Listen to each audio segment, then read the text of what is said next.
에베소서 3장 13절로 21절 들게 되겠습니다.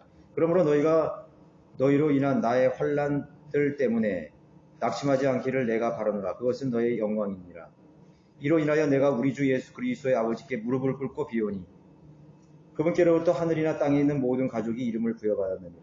하나님께서 그의 영광의 풍요함을 따라 그의 성령을 통하여 너희 속사람 안에서 능력으로 너희를 강건하게 하시고 믿음으로 그리스도가 너희 마음속에 거하게 하시며 너희가 사랑 안에 뿌리를 내리고 털을 닦아 모든 성도들과 함께 그 너비와 길이와 깊이와 높이가 얼마인가를 깨달을 수 있게 해주시며 또 지식을 초월한 그리스도의 사랑을 알아 너희가 하나님의 모든 충만으로 가득 차기를 구합니다.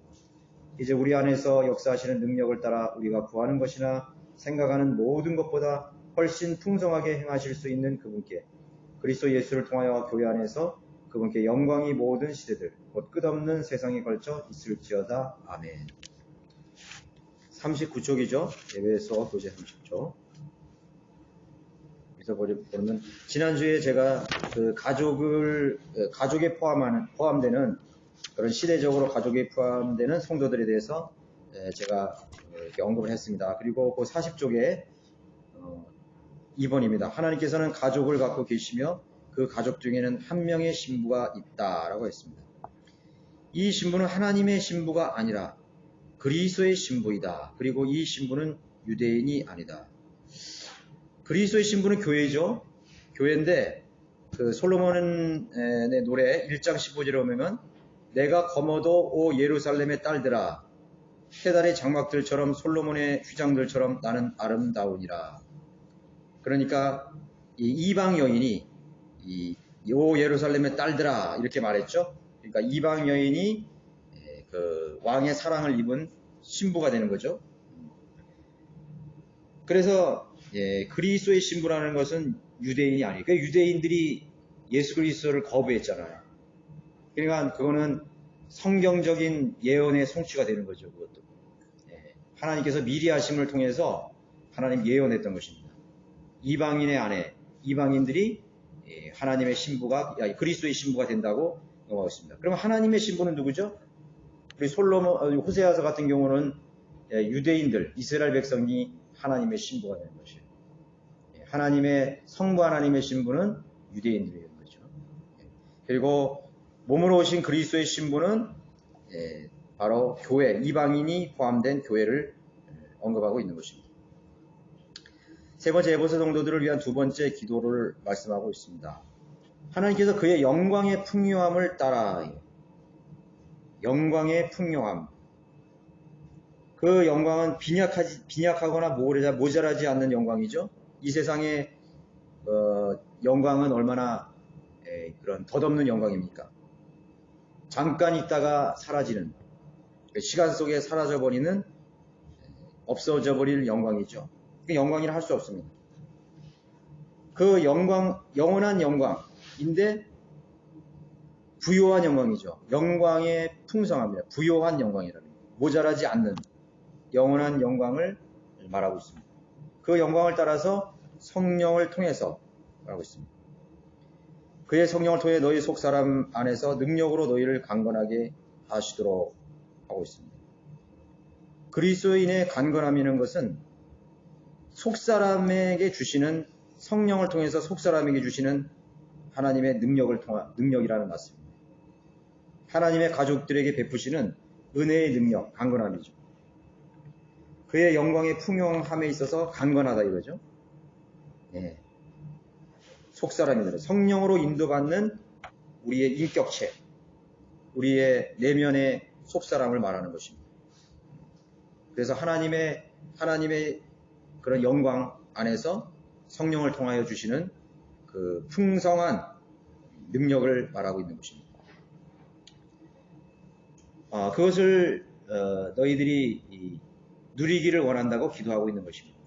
그래서 그 능력으로 너희를 강건하게 하신다고 말씀하고 있는 것이에요. 아무리 여러분들이 삶이 풍요롭고 물질적으로 많은 것을 가졌다 하더라도 그 심신이 연약하다 그러잖아요. 심신이 연약하면 어떻게 되는 거예요? 그 사람은 그 자기가 누리고 있는 물질의 복을 누릴 수가 없어요, 절대로. 그러니까 우리가 예수 그리스도 안에 있는 그런 풍성한 능력으로 강건하지 못하면 이 세상에 어떤 것도 실질적으로 누릴 수 있는 사람은 아무것도 없습니다. 뭘 누릴 수 있겠어요? 뭘 향유할 수 있겠어요? 아무것도 향유하지 못한다. 그러니까 많이 가져도 그 사람들은 속사람이 비어있기 때문에 그 안에 공허함이 있기 때문에 그것을 누리지를 못하는 것이. 그러니까 로커먼 목사님 그 주석석에 나와 있잖아요. 어떤 부자가 목사님을 초대했는데 들어가는데 너무나 그 정원이 아름답고 저택인데 뭐 풀장도 몇 개고 정원사도 있고 또 그 풀장에는 연못에는 그 뭐 숭어나 그 황금 붕어들이 거기에 놀고 있고 온갖 또 그 애완용 동물들이 거기서 뛰놀고 그 집을 들어갔더니 샹들리에가 그냥 크게 흐려가 있고 그냥 금으로 번쩍하는 계단도. 근데 그 주인이요 그 목사님에게 그런 거에 대해서 한마디도 이거 보라고 이게 난 너무 좋은 거 있다 그렇게 자랑하진 않아요. 꺼내는 말이 뭐냐면 나는 지금 우울증에 시달리고 있다. 내 아들은 지금 마약에 지금 중독돼서 인간무시를 못하고 있다. 그러니까 누리는 것이 아무것도 없는 거예요. 보여줄 수 있는 것.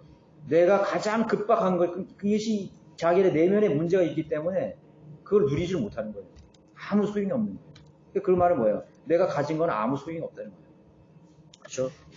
여러분들은 비록 없다 할지라도 이 세상의 사람들처럼 없다 할지라도 여러분은 마음의 강건함으로 인해서 여러분 많이 누리잖아요. 누리잖아요. 저는 뭐 바다를 가든지 산을 가든지 저는 그게 내 것 같아. 다. 내 정원이지 뭐 그게. 여러분 산에 가면 내 정원 같지 않아요? 다 내 거야. 하나님 나에게 주셔서. 그 내가 누릴 수 있는 거야. 공기도 누리고 나무도 누리고 내가 누리는 거예요. 하나님께서 다 관리해 주시고 바다도 그냥 다 하나님께서 나에게 주신 거예요. 얼마나 여러분 그게 멋진 인생이에요. 누릴 수 아는 인생. 아시죠? 노래가 나오고 말이죠. 찬양이 나오고. 여러분 그것이 바로 행복한 것이에요. 그게 행복한 것입니다. 하나님 말씀 속에서 강건한 그런 강건함을 누리는 것이 바로 하나님이 원하시는 것입니다. 그래서 믿음으로 그리스도가 너희 마음속에 거하게 하시며 너희가 사랑 안에 뿌리를 내리고 털을 닦아라고 말하고 있습니다. 그러니까 성도는 그리스도인은 하나님의 집이에요. 하나님의 집. 여러분들이 하나님의 집이라고.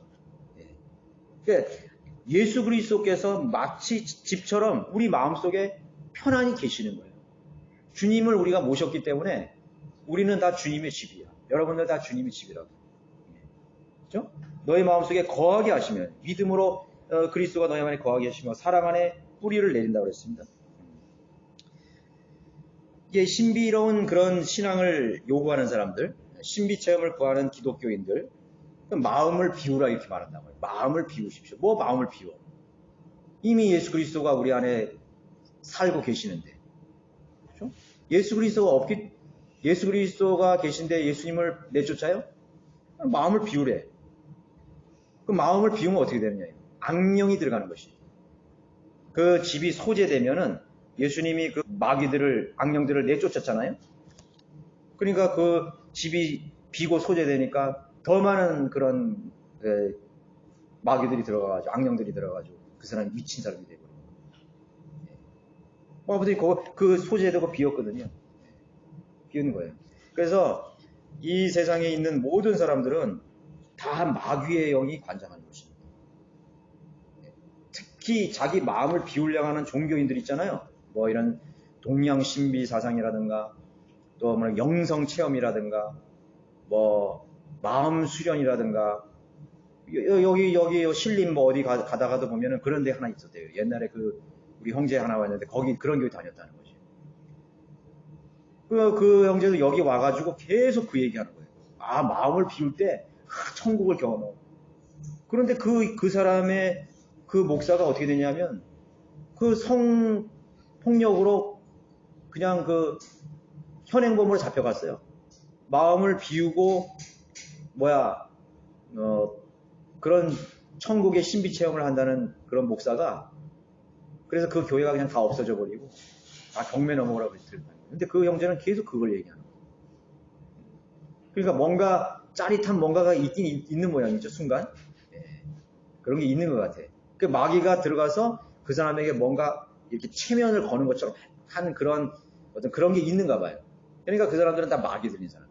그리고 여러분들 그 이제 최면을 걸어가지고 뭐 전생, 뭐 환생 이런 거 얘기하는 사람 있잖아요. 그 막 잠들게 하잖아요. 그 이상한 것은 뭐냐면은 현대 그 이제 그 형사들이 경찰들이요 나중에 안 되면 체면 수사를 한대. 체면 수사. 체면 그 가를 불러가지고 그 사람을 체면 들게 해가지고 무슨 뭐 번호판도 기억나게 나느냐 해가지고 막 이렇게 자면서 번호판도 기억하고 뭐 인상착의도 그래서 막 그 말한 대로 막 또 몽따주도 그리고 있는 거예요. 그런데 그 효과 없어요. 인간이 뭔가 하다가 안 되니까 그런 점성순간이나 체면술가를 불러가지고 그 목격자들이 그런 걸 기억나게 하는지 기억이 안 난다는 거지. 그 실제로 그게 있어요, 지금도. 우리나라 경찰들이 하다 안 되면은요, 그때 그 뭐 번호판을 받긴 받는데 뭐 하면서 그 체면술사를 발해서 체면 걸어서 그걸 번호판을 기억나게 하고 그래요. 인상착의라고 그러는 거예요. 마음을 비우며 악령이 들어가죠. 그리고 세상의 가치관을 배우고 또 염려나 지상의 부패한 이념, 사상, 철학이 거기에 채워지게 되는 것이 마음을 비우면 그런 것들이 채워지게 되는 것이. 그래서 우리는 그리스도인들은 믿음으로 예수 그리스도께서 우리 마음속에 거하시도록 의지적인 능동적인 그런 자세를 항상 가져야 되는 것이 하나님과 교제할 수 있는 자세를 가져야 되는 것이. 그래서 뭐예요? 하나님의 말씀으로 우리가 채워야 되죠. 진리의 지식으로 채워야 되죠.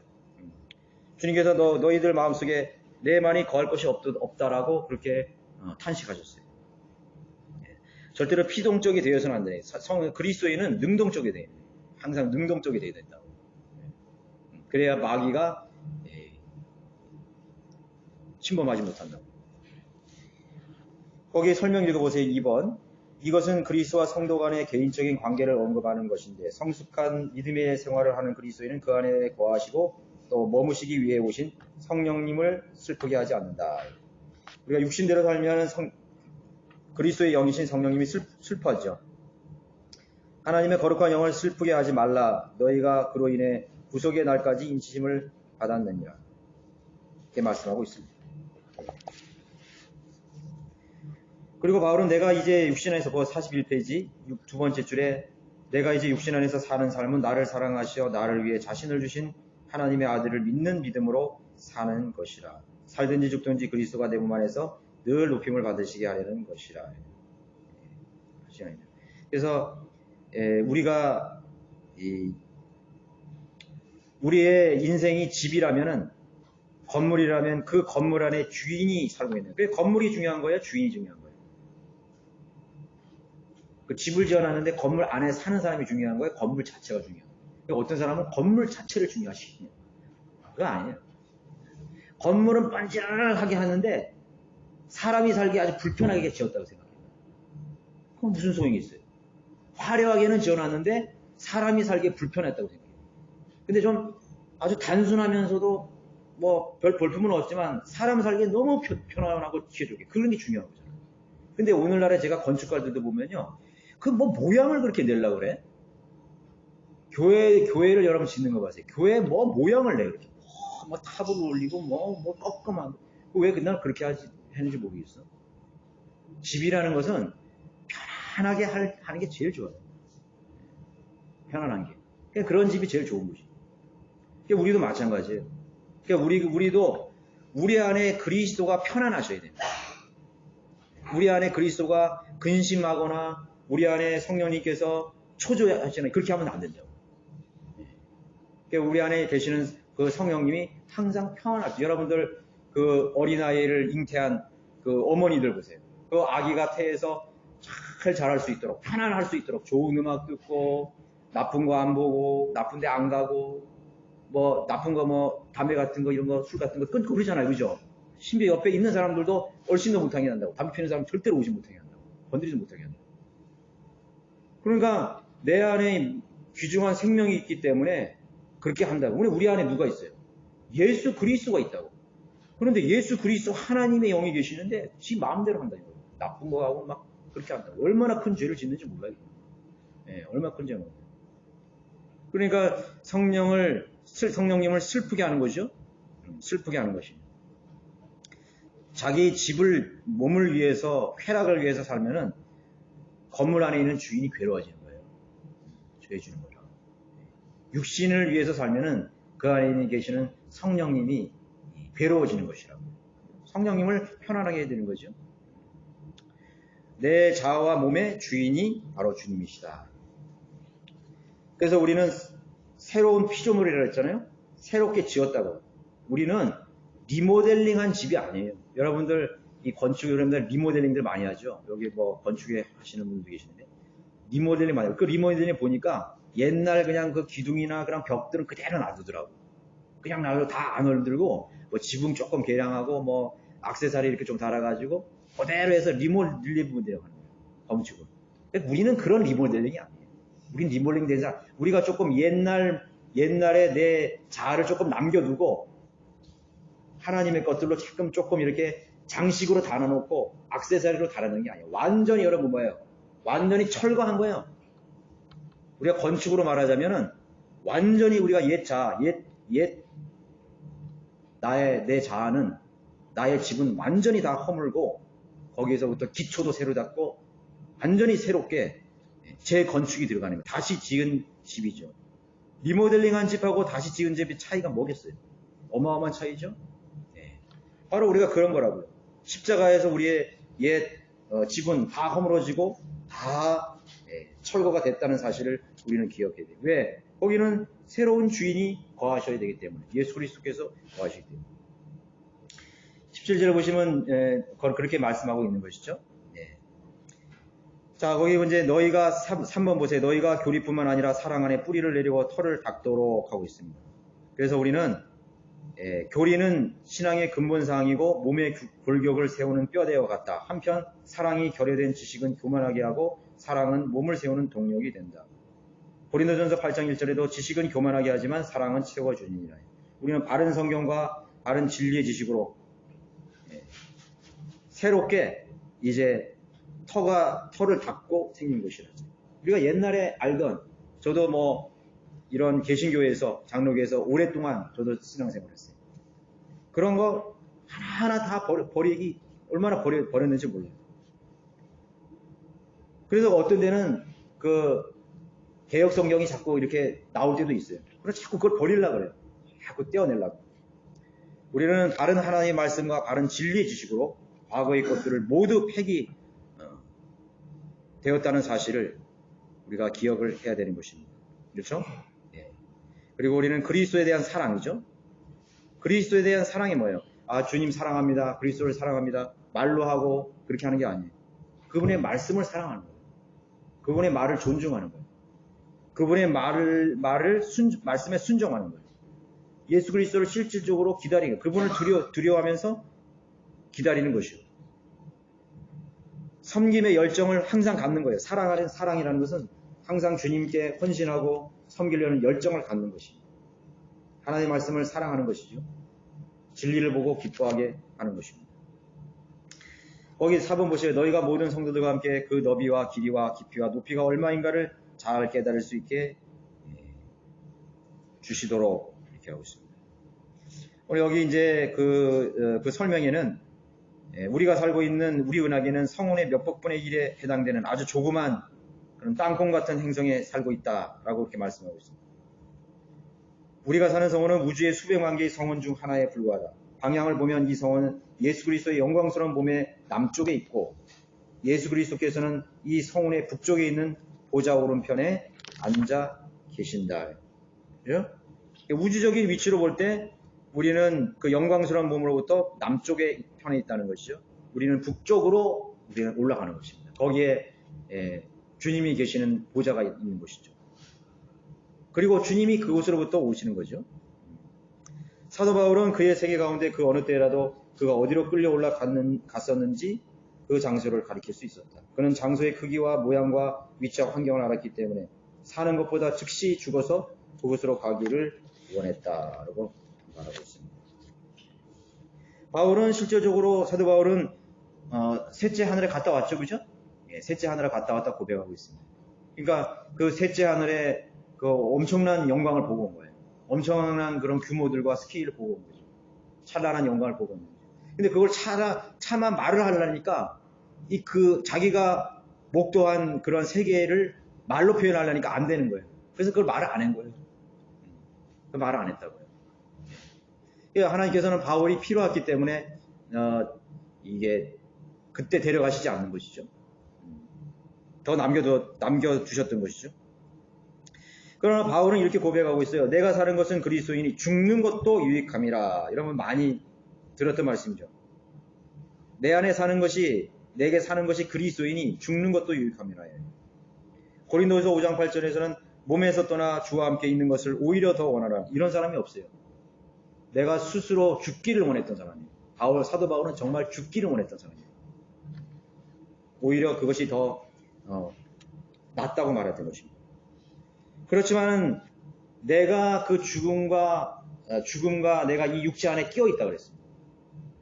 그래서 내가 더 죽기를 원해서 주님 품으로 가는 것을 더 원하지만은 내가 더 할 일이 있기 때문에 이 자리에 있다고 그렇게 말하고 있는 것입니다. 그런 사람이 어디 있어요? 그래서 사도 바울뿐만 아니라 여러분들 죽고 싶은 사람이 어디 있겠어요? 그죠? 죽고 싶은 사람이 어디 있겠어? 죽고 싶은 사람. 근데 바울은 죽고 싶어. 근데 그리스도인, 정말 하나님을 사랑하고 예수 그리스도를 사랑하는 사람들은, 그 소망이 있는 사람은 그 죽음을 아무 두려움이 없이 받아들인다. 그러니까 여러분을 가끔씩 우리나라 무슨 선교사가 저기 아프가니스탄이나 이런데 샘물교회인가? 거기서 한번 갔었죠, 그때. 수년 전에.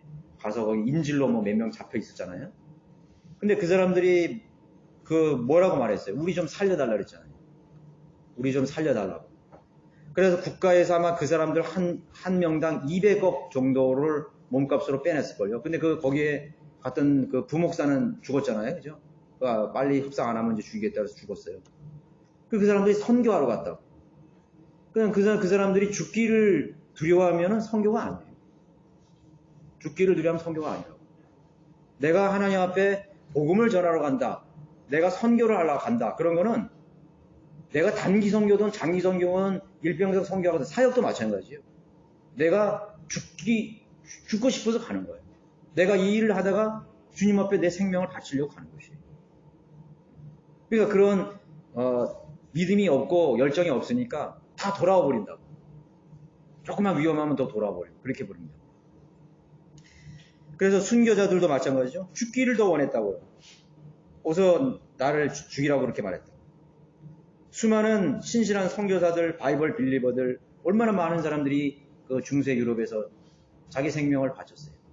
그래서 그 사람 구차하게 그 생명을 구별하지 않았다고. 그래서 제가 어떤 또 이제 이렇게 그걸 보다가, 매체를 보다가 2015년에 그 미국 그 버지니아 대학교에 있는 오토 윈비어 사건 여러분 아세요? 오토 윈비어?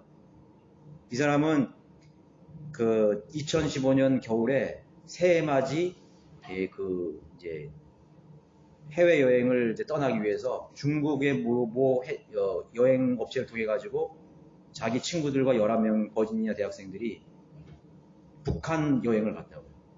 북한 여행. 항상 오지를 여행하고 싶어하는 이런 꿈이 있어서 갔는데, 이 사람이 그 1월 2일까지 체류를 했는데, 거기 무슨 평양 무슨 양강도 무슨 호텔에 체류하고 있다가 그 출국하는 날 그 출국장에서 그 북한 공안당부에서 체포가 됐어요. 그 사람만, 윈비어만. 나머지는 다 간 거예요. 그 왜 체포를 했냐면은 이 사람이 그 체제를 전복하려는 그런 그 행위를 했다. 그래가지고 그 제목이 뭐냐면은 김정일 사진을, 그 복도에 걸린 김정일 사진을 자기가 훔쳐가지고 가방에 넣었다 이거죠. 그러니까 그런 제목을 통해서 이 사람이 잡혀가지고 그냥 뭐 재판 같은 재판이 아닌 해가지고 노동교화 15년을 언도했다. 그래가지고 이 사람이 윈비어가 그 기자회견에 나와가지고 북한에 있을 때 울면서, 여러분 한번 찾아보면 동영상이 있어요. 정말 안 됐어요. 살려달 막 울면서 막 통곡을 하는 거예요. 알면서 미국에 우리 가족도 있대. 내가 우리 북한 인민들하고 이 당에 내가 큰 죄를 졌다 이거죠. 그래가지고 자기는 뭐 스파이 혐의가 있다고 스스로 막 그게 그건 강압적으로 했겠죠. 그렇게 막 자기를 살려달라고 애원했다. 그렇지만은 그 뭐 1년 이렇게 협상을 했는데 북한 당국에서 터무니없는 그런 그 협상 조건을 내놓았잖아요. 전직 대통령 5명이 북한으로 와라. 그게 말이나 돼요? 전직 미국 대통령 5명이 와서 잘못했다고 빌으라는 거예요. 그 말은. 빌고 손해배상하고 그 다음에 타협해서 가는 거예요. 그거 뭐 그거 듣겠어요? 오바마가? 안 듣죠. 그래서 끌다가 1년 만에 이제 고문당했겠죠. 뭐 머리 맞고 막 식물인간이 돼가지고 왔네. 갑자기 쓰러지니까 데려가라. 그래서 보낸 거죠. 돈을 받고 보낸 거죠. 6일 만에 죽었어요. 물고문하고 뭐 벤치로 머리 맞고 이빨 다 뽑고 막 이래가지고 그냥 만신창이 돼서 온 거예요. 그런 일이 있었다고. 만약에 그 사람이 선교를 하기 위해서 거기에 들어갔다고 생각해요. 살려달라 그러겠어요? 절대로 안 그런데. 실제로 그런 자매가 하나 있었어요.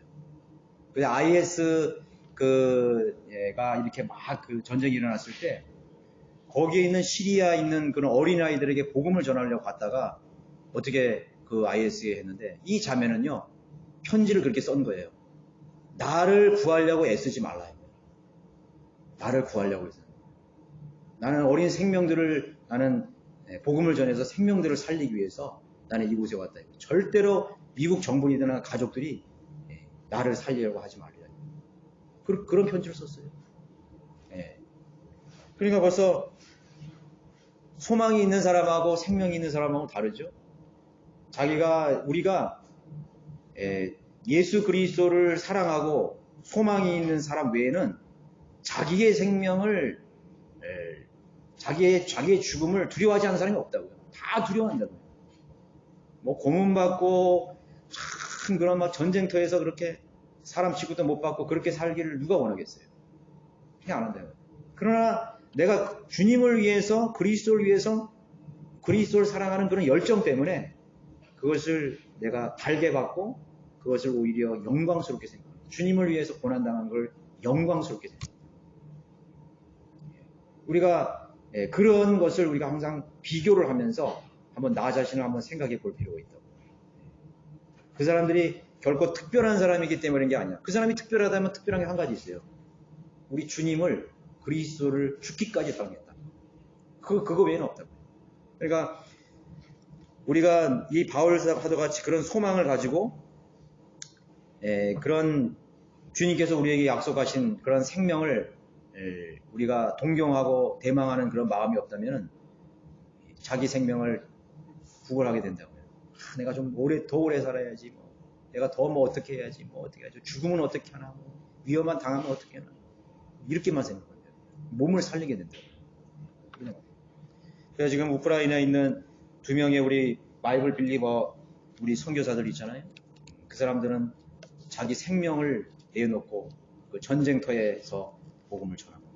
용병들에게 복음을 전합니다. 이렇게 하고 있다고. 그러면 하나님의 뜻이 있으면 그 사람들을 그를 살려두시는 거예요. 살려두는 거예요. 그래서 성경에도 그런 말씀이 있잖아요. 그 이순신 장군이 말한 게 성경에도 말한 거라고. 살고자 하는 자는 죽을 것이요 죽고자 하는 자는 살 것이라. 그렇죠? 그렇게 말씀하셨죠. 자, 그리스도를 위하다가 죽는 일에 대해서 우리는 결코 헛된 죽음이 아니라는 사실을 우리가 기억해야 되는 것입니다. 우리도 마찬가지예요. 우리도 마찬가지예요. 그게 뭐 우리 안에 무슨 병이 나고 무슨 뭐 암에 걸리고 그거 왜 두려워해 그런 거예요? 뭐 교통사고 나고 왜 그런 걸 두려워하는 것이에요? 어디 갔다가 무슨 사고 나고 뭐 사고 두려워하는 것이에요. 다 주님이 데려가실 만하면 데려가시는 거예요. 그리고 우리는 빨리 주님께 가서 가는 게. 그러나 우리가 필요하다면 하나님께서 필요로 하기 때문에 하나님께서 우리를 여기에 남겨두신다는 사실을. 그래서 우리는 하나님을 사랑해서 한 그러한 시도들 있잖아요. 주님을 사랑해서 한 시도들을 하다가 겪은 고난이나 손해나 또 질병도 있을 수 있고 또 고통도 있을 수 있고 죽음도 있을 수 있거든요. 그거에 대해서 우리가 함부로 평가를 해서는 안 돼요. 아이, 그거 보라, 이게 왜 그렇게 위험한 데 가가지고, 가지 말라는 데 가가지고 이렇게 죽었냐, 이거. 평가할 게 아니에요. 그 사람은 그것을 위해서 간 거예요. 죽으려고 간 거예요. 아, 왜 그 사람은 그런데 가서 이렇게 고생하고 그러냐, 이거. 아, 그 사람은 그 고생하기 위해서 간 거예요. 그것이 자기에게 영광이기 때문에 간 거예요. 자기를 사랑하고, 자기를 위해 죽으신 예수 그리스도를 위해서 그것을 간 거예요. 그게 믿음의 증표라고. 그래서 우리가 그거에 대해서 얘기하면 안 돼요. 사람들은 그런 생각을 꼭 하거든요. 야, 효과적으로 복음을 전해야지. 뭐 이런 식으로만 생각한다. 맞는 말이에요. 효과적으로 해야 된다. 효과적으로 해야 된다. 그러니까 인간의 생각으로는 항상 그런 어떤 합리화, 효과, 또 인간의 계산적으로만 생각을 하게 된다고요. 이게 아니죠? 아니더라고요. 누가 모슬렘에 가서 복음을 전하겠어요? 누가 북한에 가서 복음을 전하겠어요? 누가 중국에 가서 복음을 전하겠어요? 그냥 간다고요. 돌이 날아오고 매를 맞고 현행범으로 잡혀가고 굶어 죽고 그렇게 하는데 간다고. 그렇게 하고 간다고. 오늘날의 배교한 기독교는 물질 만능주의이기 때문에 선교도 물질 만능이에요. 그냥 사람 막 끌어모으고 효과적으로 해야지 하면서 그냥 막 물량을 한다. 그거는 하나의 그냥 배교한 기독교의 그런 흐름이에요. 그죠? 숫자적인 그런 게 불과한 것이. 다른 복음도 아니죠. 그런 것이. 다섯 번째, 너희가 지식을 초월한 그리스도의 사랑을 알도록 하고 있습니다. 지식을 초월한 그리스도의 사랑. 죄인들에게 나타난 그리스도의 사랑은 인간의 이해를 뛰어넘는 사랑이다. 그 사랑에 대해 아는 것이 최초의 원본이나 원본의 시제나 관사에 대해 아는 것보다 훨씬 낫다. 그러니까 사람들이 이 성경은 최초의 원본 없어요. 최초의 원본만 영감받았다 이렇게.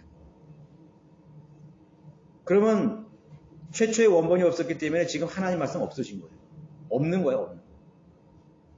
그럼 자기가 가지고 있는 성경도 성경이 아닌 거죠. 그 스스로 인정한 거예요. 스스로 자기는 최초의 영감받은 성경이 없다라고 하면서 살아가는 거예요. 그러니까 자기가 가지고 있는 성경 말씀에 대해서 공부하거나 정확한 하나님의 뜻을 이해하려고 하지 않는 거예요. 그렇잖아요. 우리 킹제임스 성경을 가진 우리 그리스도인만이 열심히 공부하는 그 열정을 어떻게 따라가는 거예요? 우리 성령님 있는 그리스도인만큼 열심히 공부하는 사람이 있어요? 왜 열심히 공부해요? 내가 가지고 있는 이 성경이 원본하고 똑같은 권위를 가지고 있기 때문에, 보존된 말씀이기 때문에, 야, 하나님이 영감으로 기록하신 것을 나에게 주셨구나라는 그런 믿음을 가졌기 때문에 열심히 상고한다. 열심히 읽고, 열심히 암송하고, 열심히 나누고, 열심히 전파하고, 그렇게 하고 있다고요. 과거 것이 아니에요. 과거에 알지도 못하는 허구적 개념의 그런 사랑이 아니라. 그래서 지금 내 손에 들려진 바른 성경과 말씀을 통해서 하나님의 사랑을 이해하게 되는 것입니다. 여섯 번째, 너희가 하나님의 모든 충만으로 가득 차기를 바란다. 우리 안에서 역사하시는 능력을 따라 우리가 구하는 것이나 생각하는 모든 것보다 훨씬 풍성하게 행하실 수 있는 그분께서 우리 안에 거하시며 그분의 뜻에 따라 마음껏 일하시게 해야 한다. 이렇게 말씀하고 있는 것입니다. 그러니까 하나님의 말씀이 우리를 지배하셔야 되는 것입니다. 그 사랑이 우리를 지배하셔야 되는 것이죠. 일시적인 감정이 아니라 우리들의 의지를 움직일 수 있는 그런 하나님의 명령이고 또 하나님의 지침서가 되어야 된다는 사실인 것입니다.